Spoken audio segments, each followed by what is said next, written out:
Hi, welcome to another TerranScapes video. In this video I've got a new release to show you. I've got a revised piece and I've got a new color scheme for some of the desert pieces per customer request. So let's get started and take a quick look at these. Here we see the updated version of the desert clump vegetation stands. The original vegetation stands, which I'll include a picture here, were grouped all together on a single base, which was much smaller in size, and the customer that I had shipped one out to had said that he thought it'd be nice to have it so that it was a little bit more easily accessible for miniatures. I had originally thought of it as a small feature more for decorative pieces, not so much for gameplay, but with that kind of input I decided to go for something a little bit more gameplay friendly. So getting a suggestion from another person, the thought of cutting out discs so that you could remove the cacti which sit upright would make it more feasible to move miniatures throughout the base so that then you could replace them after the miniatures had completed their movement, still count it as area terrain or play it as specific individual obstacles. You know, really the choice would be up to the player and the person who owns the terrain. So what I did instead is I cut a much larger base and basically filled it with enough cacti to represent two of the older bases. Once I had done the whole base, I realized that these discs were a little bit small and there seemed like there was some open space in the middle that just needed a little bit of fill just to kind of unify the look all the way across. So I did put in a couple stands of cacti in the middle that are permanent fixtures that miniatures would still have to move around or might, you know, be in the way, but I just felt compelled to add in a little bit more. This is sort of my first attempt at this new kind of style with removable obstacles in an otherwise area-defined base, and so I might in the future iterations change the size of the discs or the actual size of the dimension of the base so that the crowding would look a little bit more filling throughout and probably wouldn't have fixed pieces in the middle, but I thought for this one I would kind of maintain that look since I had started it, you know, and at this point felt like I just wanted to finish the piece and put something out. I think having the pieces in the middle, though, however, do kind of break up the stand a little bit and give it a kind of a nice feel where there's some denseness and then there's a couple scattered cacti and then some other dense clumps. For those of you who may be wondering, these cacti pieces are from Pegasus Hobbies. Pegasus Hobbies makes a range of various types of terrain items that you can use, and these are really, really well detailed. They're probably the best cacti I've seen on the market, and I just wanted to showcase them a little bit. Oh, well, no, that's not going to focus. There we go. That might focus a little bit. Let's see. Well, that's probably about the best you're going to get. The cacti have nice little spines on them, and really are well scaled for 28mm models. Just to give you a look, 28. This is just the guy I always have on my shelf. I don't know why I always use this ring wraith, but he's right there. So just to give you a sense of the overall scale and the size of the pieces of cacti. There's a variety of cacti heights, different kinds of forms, and then the customer, this is actually going to match a modular set of boards, which I'll showcase a little bit later once they're finished, and he wanted something like an emerging desert coming into spring, and on his bases that he's done on his own miniatures, he's used these spring green tufts from Silflor. These are the Silflor tufts, and so I put a few of those on here to represent that, but added a few other grass varieties to add a little bit of diversity and a couple other colors of flock to break it up and give it a little bit of a more varied feel. Here we can see the newest release. These are 6mm stone walls. 6mm stone walls were requested quite a while ago, and they add to the very slowly growing line of 6mm pieces that I'm offering. And I finally got around to painting up and finishing up this set. The set includes 4 4-inch long pieces, 4 3-inch long pieces, and 4 corner pieces, which are 1 inch on end. The stone walls feature, let's see here if I can give you a really nice close-up. I'll stay in focus there. The stone walls feature a really nice detailed effect. I really wanted something that would be true to scale to 6mm models.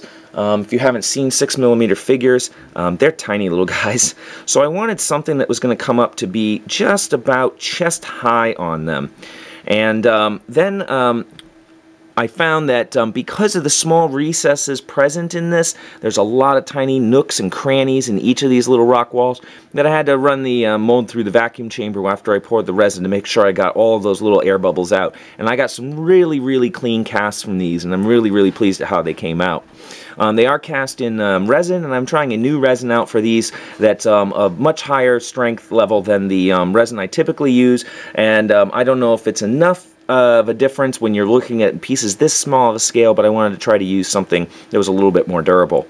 A couple of the 4-inch long walls feature some broken down sections where miniatures could maybe pass through. You could probably squeeze a little vehicle through there or a tank. And the set I was very pleased with. After just a little sanding after they come out, they butt up pretty tightly against each other, and so you get a nice uniform look when you set it up on the table. See if I can do that in this angle and this camera look. There we go, something like that. I did, as I've done with the other 6mm pieces, add in a little bit of vegetation along the base just to break it up. It's small detailed work. I got to get tweezers in there to do it, but I really just like the way it kind of adds just a little more depth to the piece. And if we're gonna, nobody says that 6mm has to be devoid of detail. That's something I feel like can always be included, so I've done it here. The last thing I wanted to show you is a revised color scheme for the desert pieces that I produced. The buttes, the mesa, the arch, and of course the boards that are going to go along with these. Customer requested, actually, previous to this particular order, that I develop, it's coming up in the queue, that I develop a modular board set that's got a more true desert feel with yellows and tans. He actually requested that I use as a base a Reaper miniature color. Now the Reaper miniature color that he requested, sorry about that camera bump, was a desert tan, and I ended up not being able to get the original. This is the Reaper Master Series paint, high density pigment, and it's sort of akin to probably the foundation paints from GW. And so I decided to use this as a base and use that as the color for the base of this piece. And I had another customer who requested this desert color, so I thought this was an excellent opportunity to work it in and see how the overall look comes out before I commit to a much larger project. Overall, I think the color came out fantastic.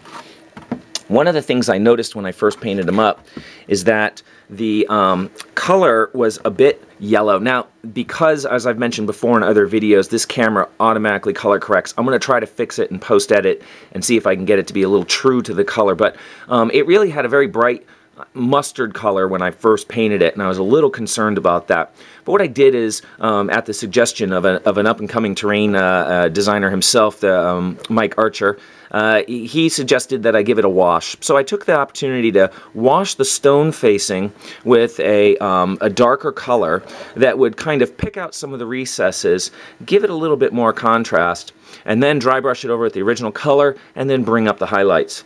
And it's really given it just the right amount of contrast and depth in these recessed pieces, muted some of that mustard yellow color, and given it a little bit of a stony feel where the rock is, but preserved the very desert feel on the flat areas where they didn't get the wash, and they've been brought up to a bright, dusty kind of whitish, off-whitish color in the end. I think this is a nice color scheme, and it's one that I think is going to look really good on a full board set, and that will probably be coming down the pipe shortly, and by shortly I mean TerranScapes shortly, which is sort of like a football minute or something.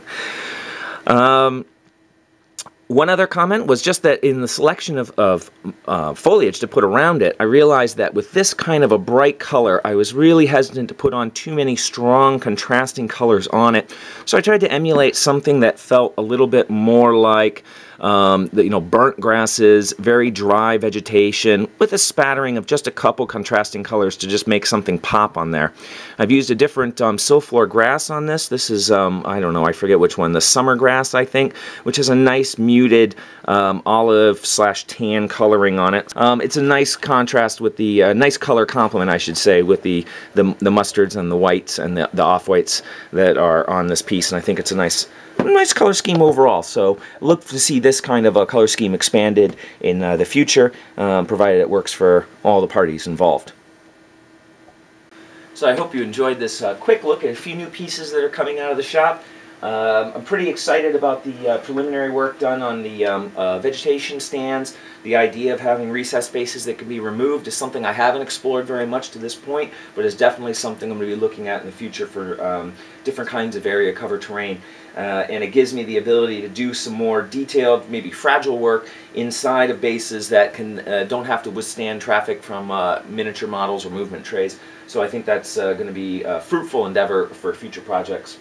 Of course, if you want to see any photos of any of these products, of course, to see colors a little bit more accurately for the mesas and the butte, and see close-up detailed photos of the 6mm walls, I encourage you to visit the TerranScapes site, and I'll have pictures up of these on the site relatively quickly, within the next 24 hours or so, and you can see them all there, as well as all the other products that I've been making, and information on how to contact me. If you're interested in commenting on the video, of course, you can always put comments below. I love to get the feedback on it. A lot of times it's really helpful for me to get that kind of feedback on ideas that I can tweak and improve and adjust the pieces that I'm making. And of course, you can always email me. It's Mike@TerranScapes.com. It's another easy way to reach me, and I try to get back to my emails within 24 to 48 hours, so if you don't hear from me right away, don't worry. Thanks again for watching another TerranScapes video, and keep your eyes out for more videos in the future.